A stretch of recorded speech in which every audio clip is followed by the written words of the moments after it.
വയനാട്ടിലേക്ക് പോയാൽ വയനാട്ടിൽ വന്യമൃഗ ഭീതി തുടരുക തന്നെയാണ്. വീണ്ടും കടുവയുടെ ആക്രമണമുണ്ടായി. കുളകപ്പാറ ചൂരിമലയിൽ കടുവ പശുക്കിടാവിനെ കൊന്നു.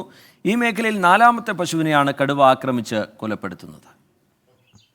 കടുവ പിടികൂടിയത് ചൂരിമല താണാട്ടുകുടിയിൽ രാജന്റെ പശുക്കിടാവിനെ. ഇന്ന് പുലർച്ചെയായിരുന്നു സംഭവം.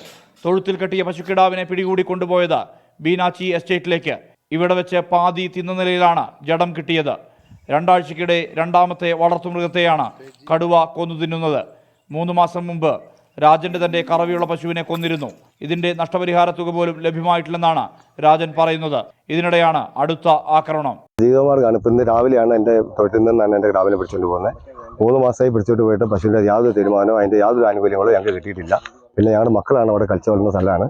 പിന്നെ നിരന്തരമായിട്ട് ഇപ്പോൾ 4ാമത്തെ പശുക്കളാണ് പിടിച്ചുകൊണ്ട് പോകുന്നത്. ഇത് പിടിച്ചുകൊണ്ട് പോയി കഴിഞ്ഞിട്ട് ഇങ്ങനെ നിന്ന് ഞങ്ങൾക്ക് ഇവിടെ ജീവിക്കണ്ടേ? ഞങ്ങളുടെ ജീവിതമാർഗ്ഗം ആകെ പോയിക്കൊണ്ടിരിക്കുകയാണ്. 2 ആഴ്ച മുമ്പ് പോത്തിനെ കൊന്നതിനെ തുടർന്ന് ഇവിടെ കൂട് സ്ഥാപിച്ചിരുന്നു. എന്നാൽ കടുവ കൂട്ടിൽ കയറാത്ത സ്ഥിതിയുണ്ട്. ഒരു കൂട് കൂടി സ്ഥാപിക്കാനാണ് വനം വകുപ്പിന്റെ നീക്കം.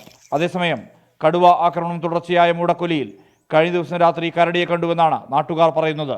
പുഷ്പാകരൻ എന്ന പ്രദേശവാസിയുടെ വീടിന് മുന്നിൽ കണ്ടുവെന്നാണ് പറയുന്നത്. വനം വകുപ്പ് പരിശോധന നടത്തിയെങ്കിലും കണ്ടെത്താനായില്ല.